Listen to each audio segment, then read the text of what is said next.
Hari ini diketahui bahwa Sekretaris Hexet meminta Kepala Staf Jenderal Randy George untuk mengundurkan diri dan pensiun. Lihat fotonya, ini dari West Point. Pada dasarnya, ini berarti pemecatan pejabat berseragam tertinggi di Angkatan Darat. Dan dari yang saya lihat di banyak berita utama, mereka mengatakan bahwa pejabat ini sedang dipecat. Sementara Angkatan Bersenjata Iserneyewai terus terlibat pertempuran dengan Iran. Apakah tepat hal untuk berpikir bahwa kita pada dasarnya sedang kehilangan pejabat berseragam tertinggi di Angkatan Darat? Apakah ini akan berdampak pada cara perang sedang dijalankan di Timur Tengah? Saya rasa ini tidak akan terlalu berdampak. Angkatan Darat tidak memiliki peran sentral dalam apa yang kita lakukan di sana. Mereka memang terlibat tentu saja, tapi tidak sebanyak cabang lainnya. Selama perang, jenderal berpangkat tinggi sering diberhentikan. Lincoln misalnya sangat terkenal karena sering memecat. Dia mencoba beberapa jenderal sampai akhirnya memilih Ulysses S. Grant untuk menjadi jenderal utamanya. Mereka tidak melakukan apa yang dia butuhkan, jadi dia mencari seseorang yang bisa mewujudkannya, dan Grant berhasil. Jadi hal itu terjadi dalam perang. Kita sering melihat jenderal dipecat, begitu juga dengan Laksamana. Dan saya ingin menyebutkan bahwa pemerintahan ini sudah memecat sekitar selusin jenderal dan Laksamana. Yang paling terkenal, Ketua Kepala Staf Gabungan, C.Q. Brown, juga telah dipecat.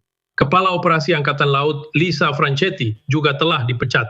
Dan kemudian, Kepala DA dipecat, dan Wakil Kepala Angkatan Udara juga dipecat. Ini terus berlanjut tanpa henti. Sebagai pejabat senior dan perwira berpangkat tertinggi di cabangnya, Anda harus memiliki hubungan yang sangat baik dengan kepala-kepala lainnya, dan juga dengan Menteri Pertahanan atau Menteri Perang. Dan dalam kasus ini, Randy. George yang dipecat sebenarnya dipilih untuk jabatan itu di pemerintahan sebelumnya. Dan sebelum pekerjaan itu, dia adalah penasehat militer utama untuk Menteri Pertahanan di bawah pemerintahan Biden. Menariknya, Christopher Neff yang relatif masih junior dibandingkan banyak jenderal adalah penasihat militer utama untuk Menteri Perang Hegseth. Jadi memang banyak hal seperti itu. Ketika sudah sampai di tingkat ini, Anda berurusan dengan hubungan dan banyak hal yang oleh sebagian orang disebut politik. Tapi bukan politik dalam arti politik partai, melainkan politik dalam arti siapa yang Anda kenal, siapa yang akan memakai pengaruhnya demi Anda, dan hal-hal semacam itu. Jadi, saya tadi membaca, hari ini omong-omong kita punya peta ini di sini untuk memberi gambaran tentang di mana sebagian lalu lintas di Selat Hormuz berada. Saya percaya ini diperbarui dari waktu ke waktu, jadi pada dasarnya ini memberi kita gambaran umum tentang bagaimana lalu lintasnya. Malam ini saya membaca bahwa sekitar 40 negara telah membahas tindakan bersama untuk membuka kembali Selat Hormuz dan mencegah Iran, dalam tanda kutip, mengendalikan ekonomi global. Britania Raya yang mengatur ini, sepertinya. Jadi, apa cara yang paling pasti dan efektif dalam jangka panjang agar 40 negara ini bisa mengubah ide awal tersebut? Dan pertemuan pertama ini adalah bagian dari serangkaian tindakan praktis dan konkret. Saya membayangkan semua orang bersatu dalam satuan tugas bersama untuk menjaga Selat Hormuz tetap terbuka. 40 negara ini memiliki banyak kapal penyapu ranjau. Dan jika Anda melihat peta itu, Anda akan menyadari bahwa ada lalu lintas di titik tertentu itu. Tahu kan? Di ujung sana, di ujung Pulau Kishim, di atas sana, dekat Bandara Bas, Anda akan melihat kapal-kapal. Itu semacam pos tol yang dibuka oleh orang-orang Iran. Mereka ingin kapal-kapal melewati pulau-pulau di selatan Hormuz itu, membayar biaya sebesar $2 juta, lalu melanjutkan perjalanan. Yang tidak terlihat adalah, di sana terdapat jalur pelayaran internasional, di mana biasanya akan ada lalu lintas kapal. Tapi kamu tidak melihat apapun di sana. Pertanyaan yang ada di benak banyak orang adalah, apakah jalur pelayaran itu dipasangi ranjau? Itulah sebabnya orang-orang Iran tidak ingin ada siapapun yang melewati jalur itu. Dan ini akan memakan waktu. Ini akan menjadi pekerjaan yang panjang dan teliti, tetapi akan membutuhkan banyak kapal penyapu ranjau, sesuatu yang memang sangat sedikit dimiliki oleh pihak Barat. Bersama-sama, negara-negara ini memiliki beberapa kapal penyapu ranjau dan juga memiliki sumber daya angkatan laut dan udara penting lainnya yang akan sangat penting untuk satuan tugas gabungan, misi menjaga tempat itu tetap terbuka. Namun, ada beberapa langkah persiapan medan tempur yang harus dilakukan terlebih dahulu. Dan beberapa negara cukup tegas mengatakan bahwa harus ada gencatan senjata, baik secara hukum maupun secara de facto. Tetapi harus ada semacam penghentian kemampuan tempur anti kapal yang masih aktif. Jadi, satu hal, Presiden Trump memposting ini lebih awal hari ini. Dia mengatakan jembatan terbesar di Iran runtuh dan tidak akan pernah digunakan lagi. Masih banyak lagi yang akan terjadi. Sudah saatnya Iran membuat kesepakatan sebelum terlambat, dan tidak ada yang tersisa dari apa yang masih bisa menjadi negara besar. Ini adalah tangkapan layar, kami punya video yang dia posting. Baiklah, di sini, mari kita putar. Videonya singkat, memperlihatkan sebuah jembatan yang terbakar, dan Anda bisa melihat api di sana.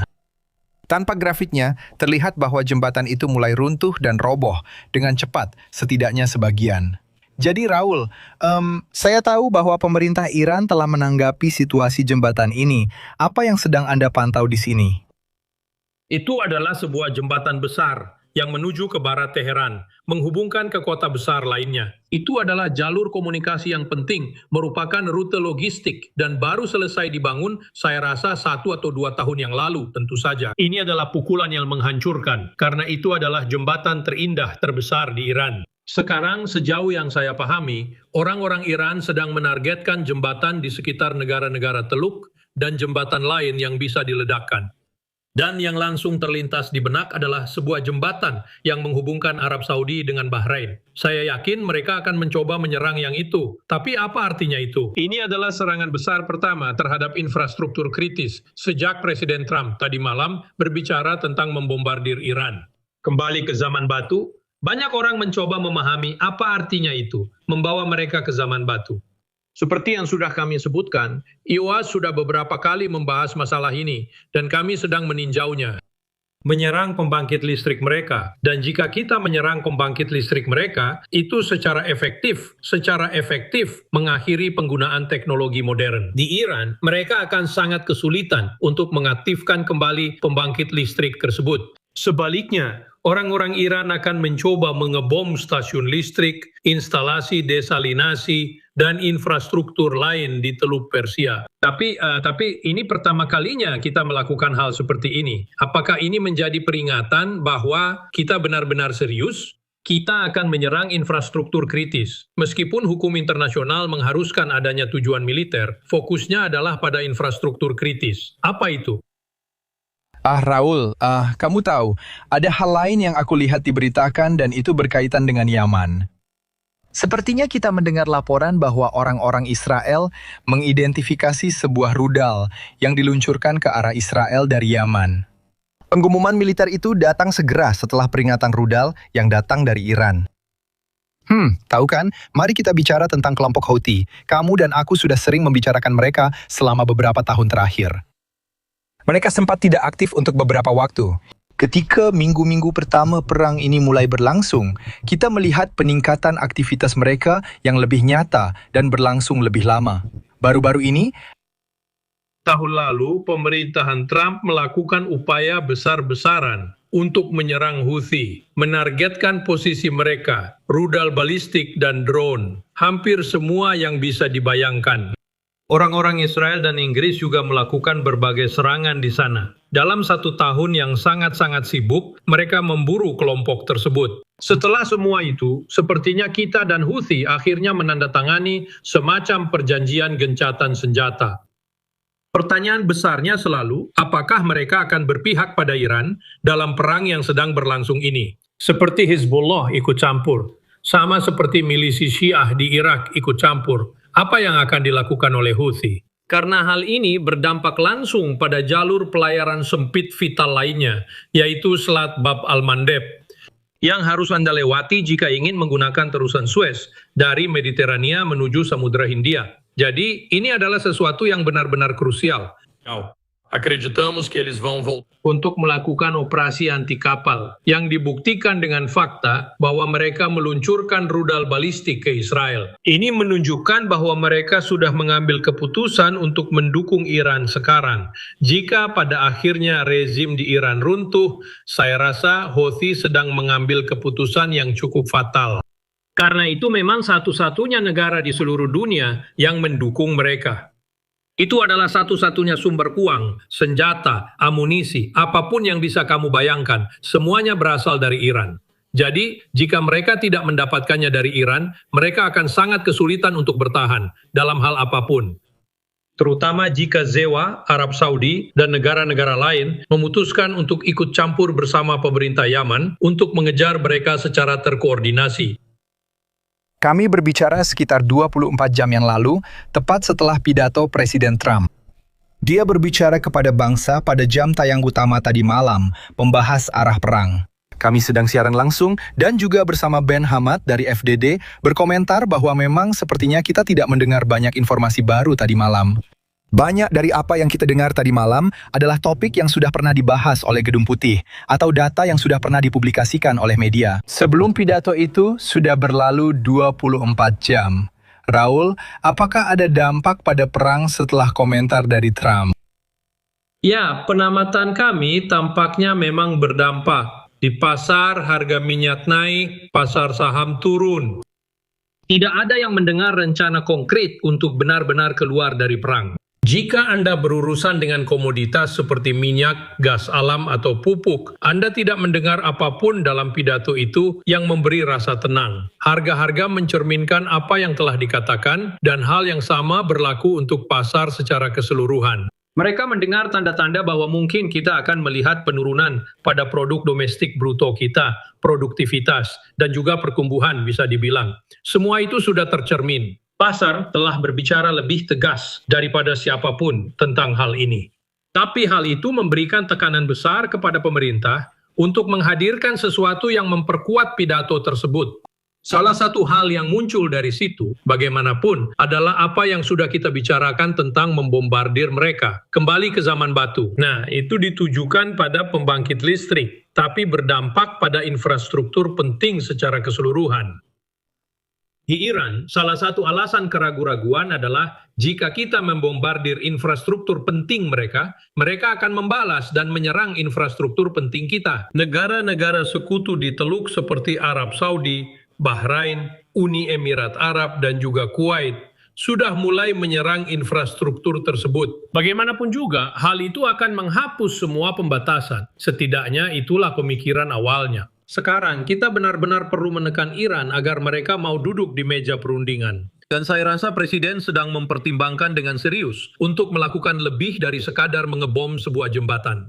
Saya rasa dia sedang melihat infrastruktur penting lainnya dan mengatakan bahwa kemungkinan besar itu akan diperlukan. Jadi apakah pidato ini menunjukkan bahwa ada perubahan? Secara umum ini adalah poin yang menarik, tapi tentu saja reaksi pasar menurut saya adalah poin yang paling penting. Sekarang sudah hampir 1 minggu. Saya rasa sejak marinir baru dikirim ke Timur Tengah oleh pemerintah. Apakah kamu mendengar sesuatu tentang apa yang telah dilakukan pasukan itu sejak mereka tiba di sana? Unit ekspedisi marinir ke-31 ada di sana. Saya belum mendengar mereka melakukan apapun di darat. Saya dengar mereka mungkin berlatih dalam perjalanan ke Timur Tengah, tapi saya tidak tahu apakah itu unit itu atau yang lain. Bagaimanapun juga, unit ekspedisi marinir ke-31 ada di sana, dan mereka sangat mumpuni. Mereka punya satu batalion yang diperkuat, elemen tempur darat, banyak perlengkapan di sana, 800 sampai 900 tentara, ditambah satu skuadron gabungan, banyak logistik, komando dan kontrol, tim yang melakukan banyak hal. Unit ekspedisi marinir ke-10 ada tepat di belakangnya. Sekarang mereka seharusnya sedang menyeberangi Samudra Hindia di jalur itu. Seharusnya tidak jauh lagi. Dan Divisi Lintas Udara ke-82 satuan terdepan, sekitar 1.000 tentara ada di sana, mungkin antara 1.000 sampai 2.000 tentara. Yang saya dengar ini sedang dibentuk di Brigade ke-1 Divisi Lintas Udara ke-82 dengan kekuatan 2 batalion. Dan inilah jenis hal yang Anda perhatikan saat merencanakan operasi lintas udara untuk merebut Pulau Karn atau pulau lainnya. Atau jika Anda ingin melakukan sesuatu yang jauh lebih, tahu kan, berani masuk ke sana dan mencoba merebut, mengambil alih kendali atas uranium yang diperkaya itu, yang letaknya lebih jauh ke dalam wilayah Iran. Apakah ini jenis pasukan yang Anda inginkan? Selain itu, kami juga mendengar tentang pasukan khusus seperti Navy SEALs dan Army Rangers. Mereka tidak menyebutkan secara spesifik, tapi saya menduga ada juga Marine Raiders di sana. Itu juga merupakan pasukan yang cukup tangguh. Kapabilitas baru itu sedang tiba di sana. Jika saya adalah seorang pembela Iran di pulau-pulau Teluk Persia atau di Selat Hormuz sekarang, saya akan merasa sangat-sangat gugup. Al Kemper adalah mantan perwira intelijen Angkatan Laut, analis keamanan, dan pembawa acara podcast Strat. Apa yang akan dibahas selanjutnya di Strat, AL? Baiklah, saya akan berbicara lebih banyak tentang kawasan Teluk Persia. Saya rasa kita telah sampai pada titik balik, dan saya akan memberitahu apa saja yang perlu diperhatikan dalam beberapa minggu ke depan. Mereka akan bilang, saya rasa kamu sudah banyak bicara tentang Teluk Persia. Memang saya sudah bicara, dan saya akan terus membicarakan tentang Teluk Persia, karena ini adalah topik yang sangat besar. Satu hal yang tidak disadari banyak orang adalah bahwa banyak negara tidak memiliki cadangan minyak yang besar. Filipina misalnya, sedang dalam keadaan darurat nasional. Mereka hanya punya cadangan untuk 30-45 hari. Bahkan jika selat itu dibuka besok, masih ada keraguan apakah mereka bisa mengirim minyak ke Filipina tanpa negara itu kehabisan bahan bakar. Ini adalah salah satu masalah terbesar saat ini, dan ini adalah sesuatu yang akan saya coba selesaikan. Terima kasih atas waktunya dan sampai jumpa. Terima kasih, Austin. Tenang saja. Baiklah, jadi yang akan kita lakukan sekarang adalah melihat siaran langsung dari gedung Capitol. Pertama, waktu di ibu kota negara baru saja lewat jam 10 malam. Mari kita cek bersama Jonathan Hunt dari Fox. Dia telah mengikuti perkembangan perang ini. Dia menyampaikan laporan ini tentang semua yang terjadi dalam 24 jam terakhir, termasuk dampak dari pidato Presiden Trump tadi malam. Mari kita saksikan. Kita akan menyelesaikan pekerjaan ini, dan kita akan menyelesaikannya dengan sangat cepat. Presiden Trump telah mengajukan jadwal baru untuk mengakhiri operasi Furia Epic dengan target yang harus dicapai dalam 2 hingga 3 minggu. Namun Iran membalas dengan menyerang Israel dan negara-negara Teluk menggunakan rudal. Militer Iran memperingatkan bahwa mereka masih memiliki persediaan, tumpukan rudal dan drone yang bahkan belum diketahui oleh Zewa. Pusat-pusat yang kalian kira telah kalian serang itu tidak penting, dan produksi militer strategis kami berlangsung di tempat-tempat yang kalian sendiri tidak tahu. Presiden juga sekali lagi menegur sekutu-sekutu Eropa karena tidak mengambil peran utama dalam melindungi Selat Hormuz. Pada hari Kamis, Inggris menanggapi dengan mengadakan pertemuan puncak virtual tentang pembukaan kembali jalur air tersebut. Penutupan tersebut menyebabkan harga minyak melonjak, tetapi Gedung Putih menyatakan bahwa Amerika Serikat dapat menghadapi badai ini. Amerika sekarang memproduksi lebih banyak minyak daripada negara manapun di dunia. Deregulasi, pemotongan pajak, dan semua itu sedang membantu kita untuk pulih. Meskipun para ahli mengatakan bahwa sulit untuk menetralkan ancaman dari Iran dalam 3 minggu ke depan, Trump tetap teguh dalam perjuangannya. Meskipun perang ini memiliki tujuan yang terbatas, beberapa minggu ke depan tidak akan berjalan dengan mudah. Jika Iran tidak membuka Selat Hormuz, Trump mengatakan bahwa jika tidak ada tindakan hingga hari Senin, dia berniat menyerang fasilitas energi negara itu di Tel Aviv. Jonathan Hunt dari Fox News, teks oleh His Davis.